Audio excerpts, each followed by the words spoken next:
आप फोटो खींचते होंगे, मुझे लगता है जीवन में दूसरी बार उस फोटो को देखते भी नहीं होंगे। ये फोटो खिंचाने की आदत बंद करिए। अनुशासन पूरी तरह भंग हो गया संगठनों का। लेकिन उस सब के बावजूद मैं देखता हूं कि कहीं जाओ, आधा कार्यक्रम का अनुशासन तो भंग होता है फोटो के नाते, और आधा भंग हो जाता है फूल माला के नाते। यह भंग हो जाता है, और उसके बाद व्यक्ति उन सब चीजों को भूल जाता है, विस्मृत कर देता है, समाप्त कर देता है सारे भावों को। सनातन हिंदू धर्म से जुड़े हुए उन मूल केंद्रों को, सनातन हिंदू धर्म के जो मान बिंदु हैं, उनकी रक्षा के लिए, उनके संरक्षण और संवर्धन के लिए हमारे स्तर पर क्या प्रयास हो रहा है, कभी हमने ईमानदारी से इस पर विचार किया ही नहीं। हम पूरे अपने जब मंदिर में जाते हैं, माला के साथ कागज लेके जाते हैं, पॉलीथीन लेके जाते हैं, भगवान को माला चढ़ाते, पॉलीथीन को कोने में फेंक देते हैं।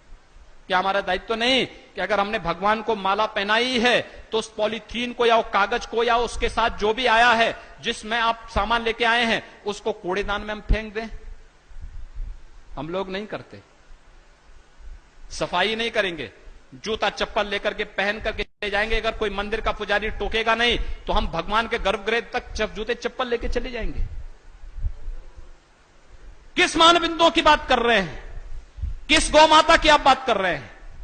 गौ माता कटती क्यों है?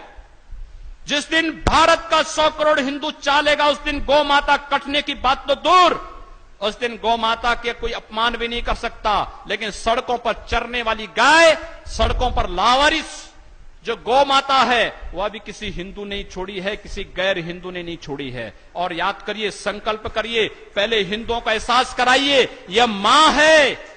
मां बाप बूढ़े हो जाते हैं, आप उनकी जवानी में उनका सम्मान किए हो न किए हो, लेकिन बुढ़ापे में उनको सम्मान के साथ रखना सीख जाइए, जैसे अपने मां बाप को आप सम्मान देते हैं। और हिंदू इसके लिए जाना जाता है क्योंकि हिंदू कम से कम गौ माता को तो नहीं करता, लेकिन कम से कम अपने पितरों को श्राद्ध, यानी एक महीना तो केवल इसी बात के लिए आता है कि पितरों को श्राद्ध देता है, तर्पण देता है। और मैंने एक प्रयोग किया है इधर, और वो प्रयोग किया है, एक गाय एक दिन में अगर 5 किलो खाती है तो 5 किलो खाने के साथ साथ वह 5 किलो गोबर भी देती है। और 5 किलो गोबर को अगर आप कंपोस्ट बना देंगे तो 5 किलो कंपोस्ट आपका 50 रुपए में बिक जाएगा। यानी खाएगी 30 रुपए की और पैसा देगी कंपोस्टी की, कंपोस्ट के लिए जो कंपोस्ट जो बनेगा वह 50 रुपए की।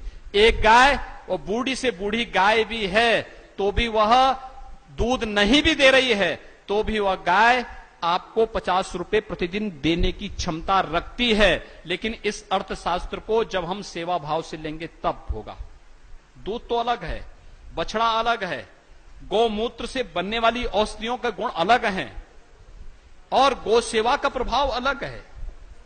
मैंने देखा है, हमारे यहां पहले मंदिर कैंपस काफी बड़ा कैंपस है, वहां पे तमाम पागल घूमते थे और वे पागल श्रद्धालुओं के साथ दुर्व्यवहार करते थे, मारपीट करते थे। हमेशा इस प्रकार की शिकायतें आती थी। एक बार एक पागल ने एक श्रद्धालु के सिर पे डंडे से प्रहार कर दिया, खून आने लग गया और उसके बाद वो पागल कूद गया वहां तालाब में, बहुत गहरा तालाब है, उसमें कूद गया। अब दो समस्या, एक तो श्रद्धालु को मरहम पट्टी कराओ, उससे बातचीत करो, दूसरा उस पागल को बचाओ।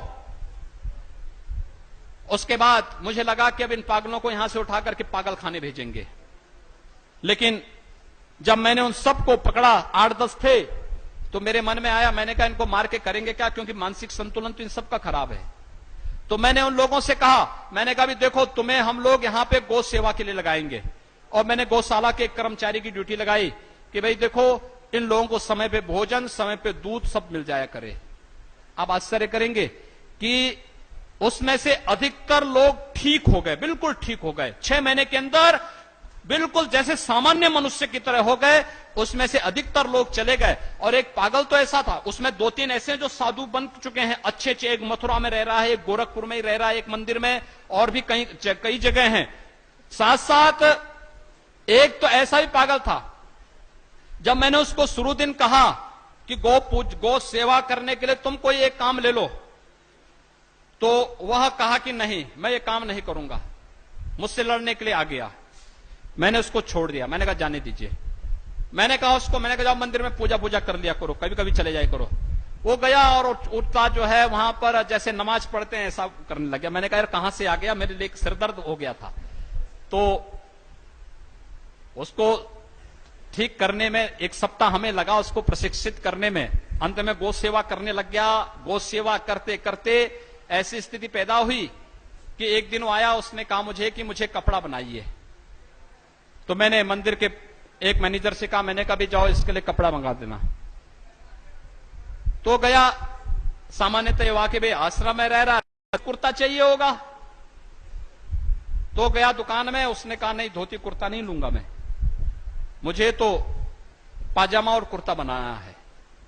और वो भी उसने पता नहीं कौन सा कपड़ा, बहुत अच्छा कोई कपड़ा था। तो मैनेजर मुझे फोन किया, कहा कि ये तो इस कपड़े को नहीं ले रहा, कहता कि मैं दूसरा कपड़ा लूंगा। मैंने कहा जो भी चाहता है बना दो उसको एक जोड़े, क्या दिक्कत आ रही। तो उसने कहा कि नहीं मैं 2 जोड़े बनाऊंगा। मैंने कहा 2 जोड़े बना लो। कपड़ा लिया, उसने टेलर के पास दिया सिलाने के लिए। उसने 2 पाजामा बनाए, 2 कुर्ता बनाए, 2 टोपी बनाई। फिर गया, मोजे लिया, जूते लिया, और लेकर के एक दिन वो पहन करके मेरे पास आया।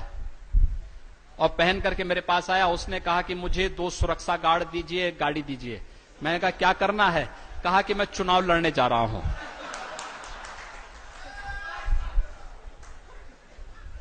अब सोचिए, जो कल तक पागल था, विक्षिप्त था, वह सफेद कुर्ता, सफेद पाजामा, सफेद टोपी और जूता पहन करके मेरे पास आता है, कहता है कि मैं चुनाव लड़ने जा रहा हूं। लोगों ने बहुत, मैं देख रहा कि प्रदेश के तमाम क्षेत्रों से कार्यकर्ता यहां पर आए हैं और आकर के उन्होंने यहां पर पूरी व्यवस्था में लगे रहे हैं। एक बार पुनः मैं हिंदू वाहिनी के कार्यकर्ताओं का भी आह्वान करूंगा कि विश्व हिंदू महासंघ ने अपने दम पर, अपने बल पर, अपने स्तर पर एक प्रयास प्रारंभ किया है। प्रदेश के कुछ पदाधिकारियों के साथ बैठ करके एक अधिवेशन उन्होंने यहां पर संपन्न किया है। यह सम्मेलन, निरंतरता इस सम्मेलन की बनी रहनी चाहिए। इस विश्वास के साथ हम सब एक बार पुनः यहां के मोहन जी को हृदय से साधुवाद व्यक्त करते हैं। और मैं श्री भिखारी प्रजापति जी को, श्री मनीष श्रीवास्तव जी को और उनकी पूरी टीम को, जिस टीम ने रात दिन लग करके एक प्रयास किया है, प्रयास अच्छा होना चाहिए, परिणाम की चिंता नहीं करनी चाहिए। जय पराजय